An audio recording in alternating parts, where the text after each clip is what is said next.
सर्व विद्यार्थ्यांनी काही महत्त्वपूर्ण बाबी लक्षात घ्या।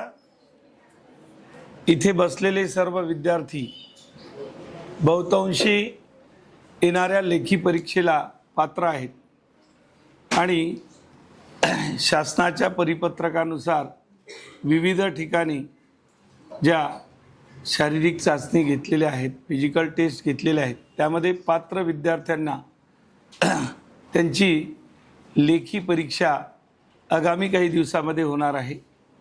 आपण असं पाहिलेलं आहे की वर्धा पोलीस भरतीचा मेसेजसुद्धा आलेला आहे येणाऱ्या 15 मार्चकरिता। बाकीच्यांचं सुद्धा नियोजित 15 तारीख होती बाकी जिल्ह्यांसाठी सुद्धा। तर आता आपल्याला काळजी काय घ्यायची आहे? सर्वात पहिल्यांदा तर आपल्याला एक गोष्ट लक्षात ठेवायची आहे की तुम्ही फिजिकलची टेस्ट पात्र केलेली आहे त्यावर अजिबात विचार करायचा नाही, कारण त्यावर विचार करण्याची वेळ गेलेली आहे।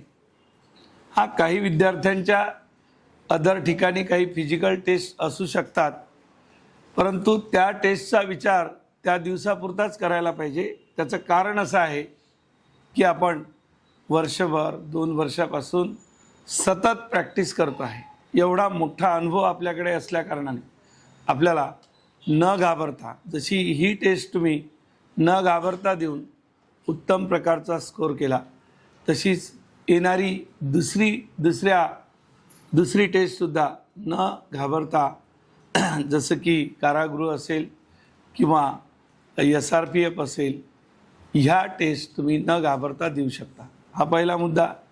आता आपल्याला जे काही मोजके दिवस राहिलेत, जसं वर्ध्याचा विचार केला तर आपल्याकडे 4-5 दिवस राहिलेले आहेत शेवटचे, त्यांचा मेसेज आला म्हणून।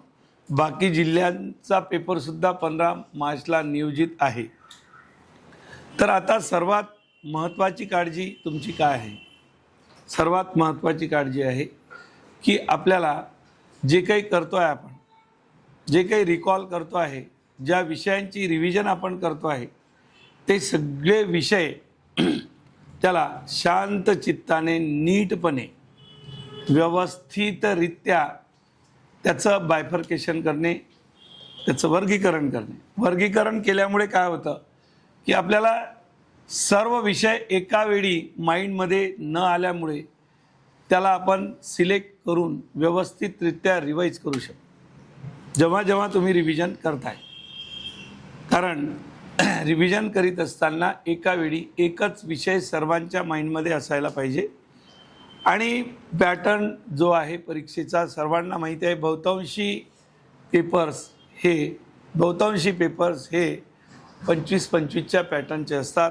25 मार्काचं मराठी व्याकरण आहे, 25 मार्कांचं गणित आहे, 25 मार्कांचं बुद्धिमापन आहे आणि जनरल नॉलेजचा भाग तेवढाच आहे। त्यामुळे वर्गीकरण जसं परीक्षेमध्ये केलं आहे, बहुतांशी ठिकाणी असा पॅटर्न असतो, तर यावेळी आपण सुद्धा अभ्यासामध्ये तसं वर्गीकरण करायला पाहिजे की जे काही वर्षभर 6 महिने 6 दिवस जे काही केलं तुम्ही वर्क, त्याला सर्वात पहिल्यांदा विषय वाईज बायफर्केट करा आणि एका वेळी एकाच विषयाचा विचार करा। एका वेळी एकाच विषयाचा विचार करा।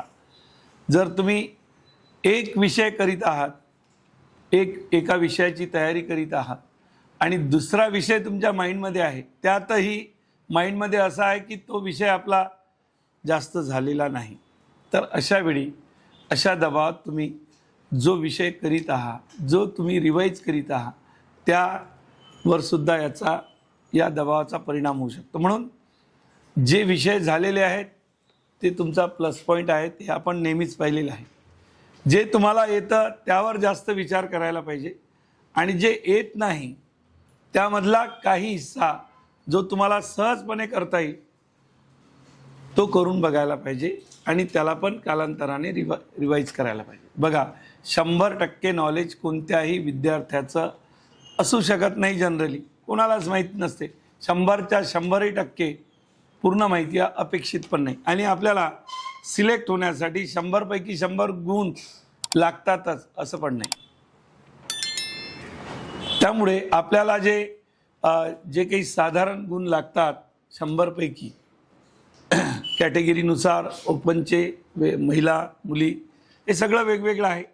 तर आपण साधारणपणे तुमचा जो तुम्हाला जे जे येतं चांगलं, जे वर्षभर तुम्ही केलेलं आहे, 6 महिन्यापासून केलेलं आहे, ते आधी त्याला रिवाईज करायला पाहिजे, रिकॉल करायला पाहिजे. तसं केल्यामुळे काय होते की ते परफेक्ट होते. असे विषय आपल्याला 2-4-8 दिवसात जो काही वेळ मिळेल आपल्याला तेवढ्या दिवसांमध्ये रिवाईज करायचे आहेत. नॅचरली तर मी रिव्हिजन तुमची क्लासमध्येच घेतो, तुम्हाला काहीच वेगळं करण्याची गरज नाही. जे तुमच्या वहीत आपण क्लासमध्ये लिहून दिलेलं आहे याच्या आधी पण आणि रेग्युलर पिरियडमध्ये पण, तर आपण ते सगळं रिवाईज रेग्युलरली घेतो आहोत. तुम्हाला फक्त शांत चित्ताने त्याला रिकॉल करायचं आहे. जेव्हा जेव्हा वेळ मिळतो त्याला रिकॉल करायचं आहे, आठवते की नाही. त्यासाठी मौन नावाची एक अवस्था आहे. तुम्ही शांत होऊन हे सगळं आठवायला पाहिजे, तर तुम्हाला त्याचा फायदा होतो. दुसरं असं की पेपर सोडवण्याचं एक तंत्र मी तुम्हाला वर्षभरापासून अनेक वर्षापासून सांगत आलेलो आहो की आपण जेव्हा पेपर हातात घेतो तेव्हा सर्वात पहिल्यांदा आपलं काम असं आहे की संपूर्ण पेपर, जेवढे पेजेस असतील पेपरचे, ते सर्व पेजेस मागून पुढून थोडी हलकंसं त्याला वाचणे, पूर्ण वाचते नाही, हलकंसं वाचणे. असं झाल्यामुळे होतं काय, समजा 8 पेजेसचा पेपर आहे मागून पुढून, कधी कधी जास्त 10 पेजेसचा पण पेपर असू शकतो. जर संपूर्ण पेपर तुम्ही पाहिलात तर आपल्याला असं दिसेल पोलीस भरतीच्या पेपरमध्ये खास करून की त्यामधले बरेचसे प्रश्न तुमच्या ओळखीचे दिसतील. कारण विद्यार्थी कधी कधी काय होतं की सुरुवातीला कठीण प्रश्न येऊ शकतात सुरुवातीच्या 1-2 पेजवर, आणि आपण तिथूनच सुरुवात केली तर सुरुवातीला कठीण प्रश्नांवर विचार करण्यासाठी तुमचा जास्त वेळ जाऊ शकतो. आणि जेव्हा शेवटच्या पेजवर सोपे प्रश्न असतात तेव्हा तुम्हाला वेळ मिळत नाही सोडवण्यासाठी. म्हणजे जे येणारे प्रश्न आहेत त्यासाठी तुमच्याकडे वेळ नाही आहे, आणि कठीण प्रश्न जे तुम्हाला वेळ जास्त घेतात तुमचा, त्या प्रश्नावर तुम्ही आवश्यकपेक्षा जास्त वेळ दिलेला आहे. त्यामुळे होते असं की शेवटचे जे सोपे प्रश्न असतात ते डार्क करण्यासाठी, OMR सीटवर डार्क करण्यासाठी आपल्याला वेळ मिळत नाही. आणि अशा वेळी मग वेळ अपुरा पडल्यामुळे आपण येऊन सुद्धा, म्हणजे आपल्याला प्रश्न येऊन सुद्धा बऱ्याचदा आपण चुकीचे डार्क केल्यामुळे त्याचा रिझल्टवर प्रचंड मोठा परिणाम होतो. ही काळजी सर्वांनी घ्यायला पाहिजे, प्रत्येक विद्यार्थ्यांनी घ्यायला पाहिजे.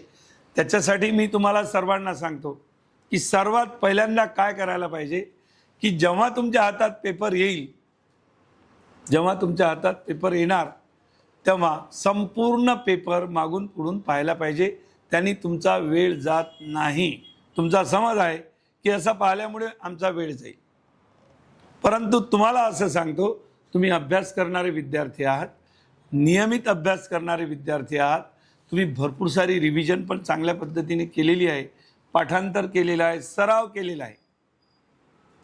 असं केलेलं असल्या कारणाने जो काही पेपर असेल शेवटच्या 100व्या प्रश्नापर्यंत तुम्ही थोडा जरी चाळला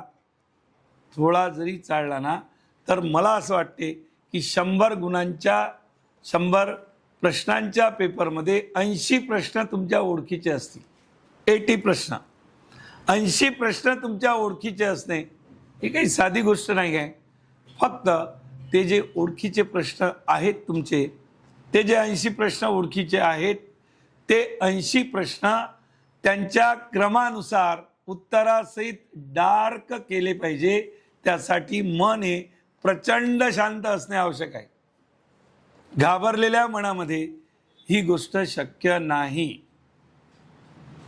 ही गोष्ट शक्य नाही.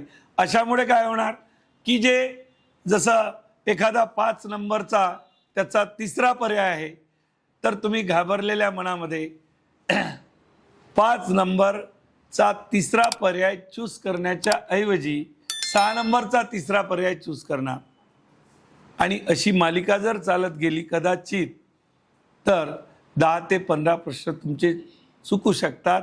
आणि हे केव्हा लक्षात येईल, जेव्हा तुम्ही OMR सीटवर ते डार्क केलेलं आहे.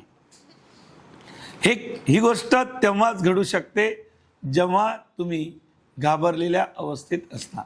म्हणून सर्वात पहिल्यांदा पेपरची भीती तुम्ही काढून टाकायला पाहिजे. पेपर सोडवताना आधी पूर्ण पेपर चाळून तुम्हाला जर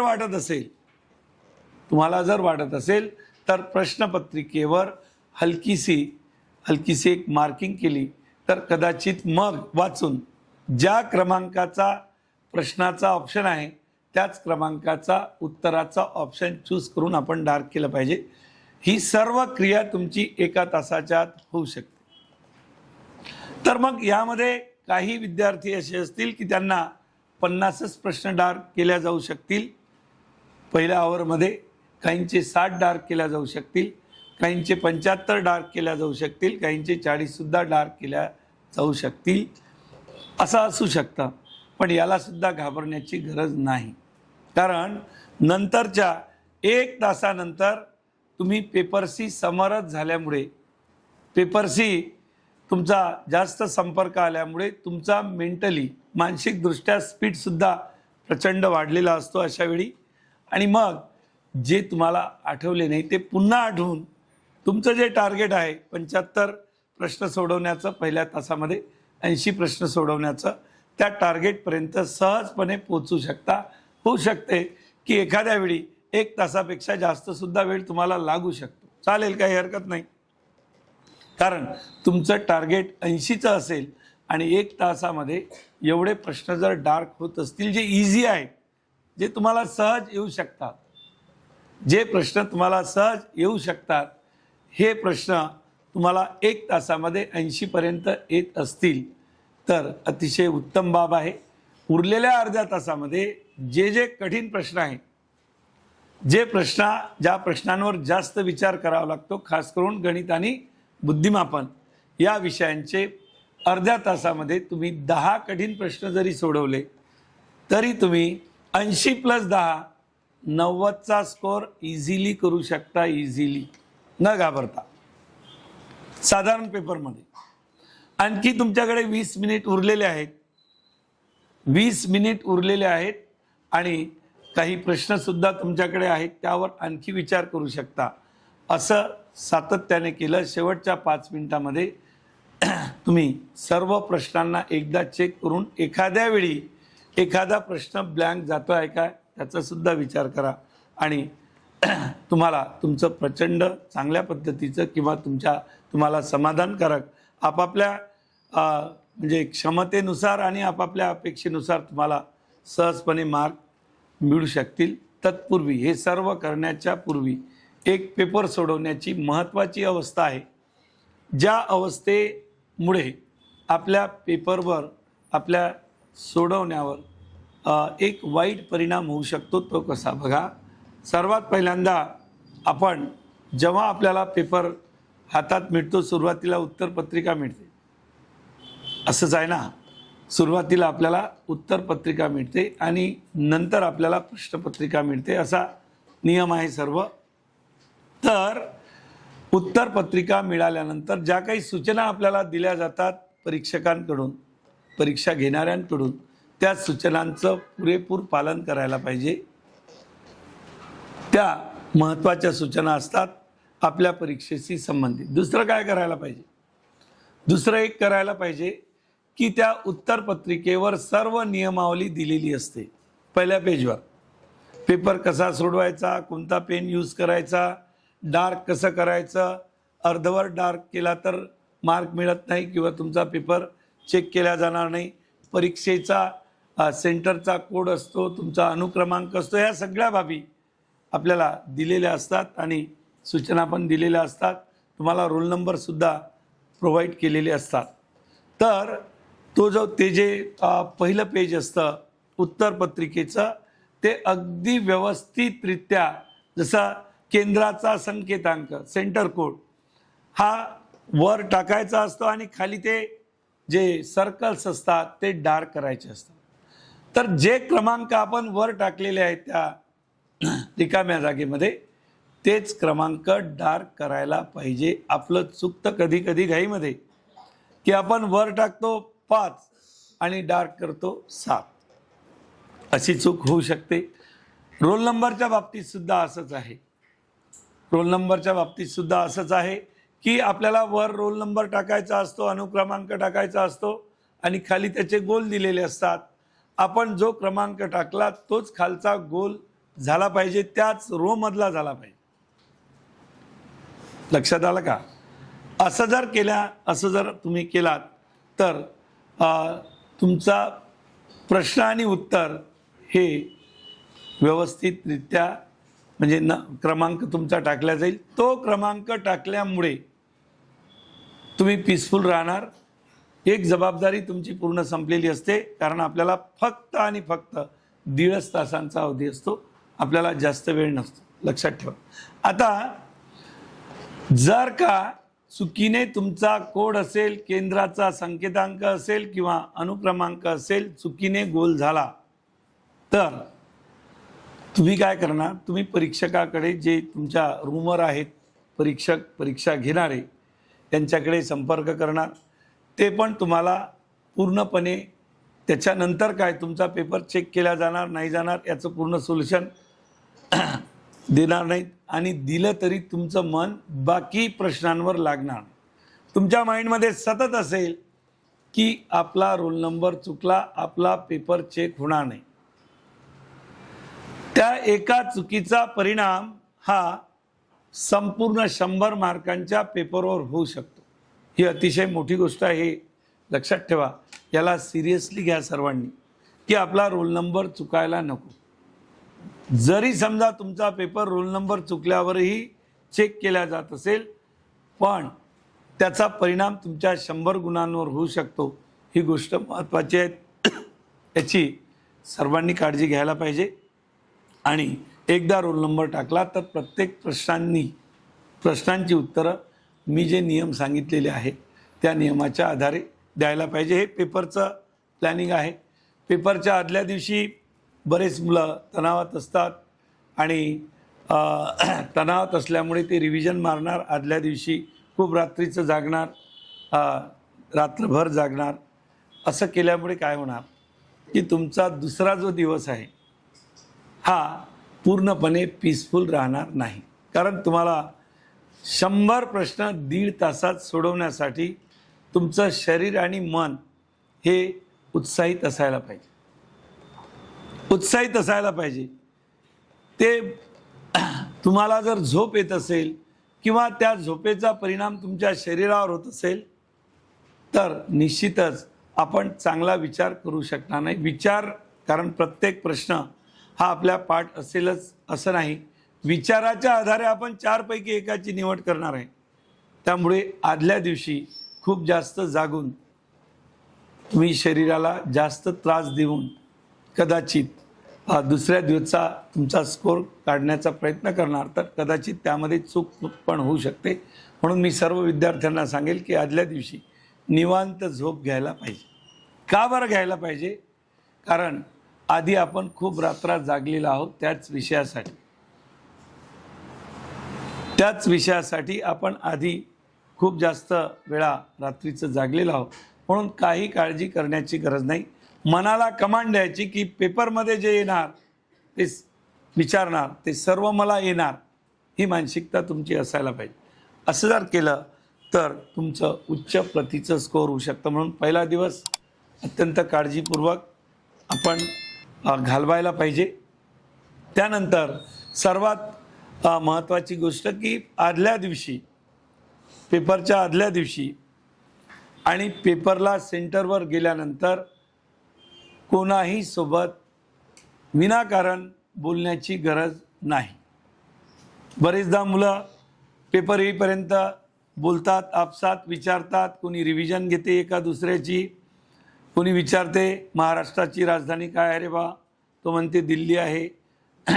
मग पुन्हा तुम्ही कन्फ्यूज होता. गोदावरीची लांबी काय आहे तर तो सांगते 451. असं होऊ शकतं कारण सेंटरवर मिळणारा मुलगा हा तुमच्या परिचित असेलच असं नाही.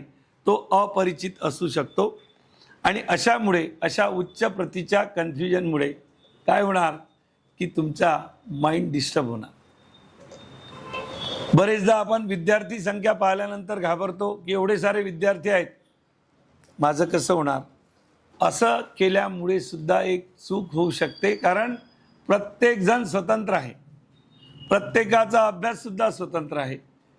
मग असं असताना आपण दुसऱ्यासोबत तुलना करण्याची गरज नाही, कारण तुम्ही वैज्ञानिक पद्धतीने प्रत्येकाने अभ्यास केलेला आहे, श्रम केलेले आहेत.